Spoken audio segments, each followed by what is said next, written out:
Bienvenue sur La quotidienne de l'IA, la rubrique du premier site d'information sur l'IA, ia-info.fr. Aujourd'hui, on va décortiquer une technologie qui pourrait bien changer radicalement notre façon de surfer sur le web, le navigateur Atlas d'OpenAI. Pour ça, on s'appuie sur un article passionnant de Didier Taormina qui a été publié en octobre 2025 justement sur ia-info.fr. Voilà, l'accroche est posée et elle est puissante. Imaginez un peu.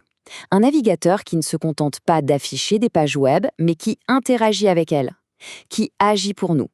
C'est un peu comme passer d'une simple carte routière à un copilote intelligent qui prend le volant quand on lui demande. Alors, ça veut dire quoi, concrètement, un navigateur qui agit?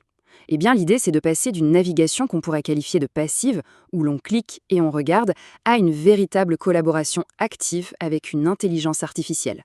On ne fait plus que consulter, on interagit. Mais comment est-ce que c'est possible, techniquement parlant?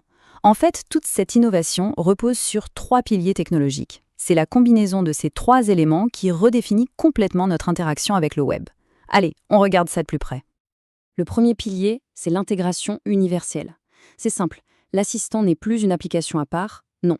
Il est partout, tout le temps, intégré à chaque page visitée. Il comprend le contexte de ce qu'on est en train de lire et du coup, il peut nous aider de façon ultra pertinente. On a besoin d'un résumé d'un article un peu long, hop, c'est fait. On rédige en commentaire, il peut nous aider directement dans la zone de texte. Deuxième pilier, tout aussi important, la mémoire intelligente. Atlas n'est pas un outil qui oublie tout à chaque nouvelle session. Au contraire, il mémorise les préférences, l'historique des interactions pour mieux anticiper nos besoins. En gros, plus on l'utilise, plus il devient pertinent, presque comme un assistant personnel qui nous connaîtrait par cœur. Et là, la différence, c'est juste énorme. Avant, on avait toute une série d'actions manuelles. On cherche, on clique, on copie, on colle. C'était un peu fastidieux. Avec Atlas, tout ça se transforme en une simple conversation. On demande, l'IA analyse et l'IA agit. C'est un changement de logique complet. Mais la véritable révolution, le troisième pilier, c'est la fonction agent. Et là, attention, on passe vraiment dans une autre dimension. C'est là que le futur se met en action. Qu'est-ce que le mode agent ? En fait, c'est une fonction qui donne à l'IA la capacité de contrôler un curseur de souris, comme un humain. Elle peut cliquer, naviguer, remplir des formulaires. En gros, elle peut faire des actions concrètes sur n'importe quelle page web. C'est ça qui est dingue. Pour que ce soit plus parlant, rien de mieux qu'un exemple. Prenons celui de la démonstration faite par OpenAI. L'objectif est simple, remplir un panier d'achat sur un site de courses à partir d'une simple recette de cuisine. Alors, comment ça se passe ? D'abord, l'agent lit la recette et il identifie tous les ingrédients nécessaires. Ensuite, tout seul, il va sur un site de e-commerce, il cherche chaque produit un par un et il l'ajoute au panier. Et le point le plus important, c'est l'étape 5. À la fin, il ne fait rien sans une validation humaine. C'est nous qui avons le dernier mot. Et le résultat ? 2 minutes. C'est tout ce qu'il faut à l'IA pour faire tout ça. 2 minutes pour une tâche qui nous en aurait pris peut-être 10 ou 15. Ça montre bien le gain de temps et d'efficacité que cette automatisation peut apporter. Bon, la vision est très alléchante, c'est certain. Mais maintenant, confrontons-la à la réalité du marché. Est-ce que c'est disponible ? Ça coûte combien ? Et est-ce qu'il y a des concurrents ?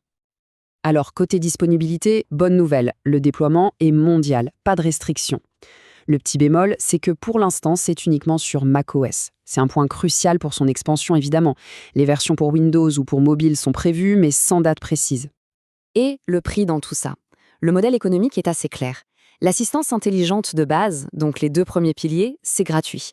En revanche, le fameux mode agent, la fonction la plus bluffante, elle est réservée aux abonnements payants. C'est la fonctionnalité premium. Bien sûr, OpenAI n'est pas seul sur ce créneau. La course au navigateur le plus intelligent est bel et bien lancée. Des concurrents comme Perplexity ou Opera sont déjà en train de développer leurs propres solutions. Et ça, c'est une super nouvelle, parce que ça veut dire que l'innovation va s'accélérer. Finalement, au-delà de l'outil, ce qu'il faut comprendre, c'est que c'est notre relation au monde numérique qui est en train de se redéfinir. On glisse doucement vers une véritable collaboration entre l'humain et la machine. Et l'impact pourrait être énorme dans plein de secteurs. Pour les pros du marketing, c'est un gain de temps fou. Pour les créateurs de contenu, la recherche d'infos peut être automatisée. Et pour le grand public, c'est tout simplement la promesse d'une expérience web beaucoup plus simple, beaucoup plus fluide. Évidemment, une telle puissance soulève des questions, et des questions fondamentales. La sécurité de nos données, la confidentialité de notre navigation, l'éthique. OpenAI le sait bien et met en avant la transparence et le contrôle de l'utilisateur avec cette fameuse validation humaine qui sert de garde-fou. C'est absolument essentiel pour bâtir la confiance. Au final, comme le conclut très bien l'article, ce n'est pas juste une évolution technique de plus, c'est une invitation à complètement repenser notre façon d'interagir avec le web, un vrai changement de paradigme. Et ça nous laisse avec une question assez vertigineuse. Sommes-nous prêts pour ça ? Prêts à déléguer non seulement la recherche d'informations, mais l'action elle-même à une IA ? C'est une réflexion qui va sûrement nous occuper pendant un bon moment. Pour aller plus loin et suivre toutes ces avancées, n'hésitez pas à retrouver toute l'actualité autour de l'intelligence artificielle sur le portail ia-info.fr.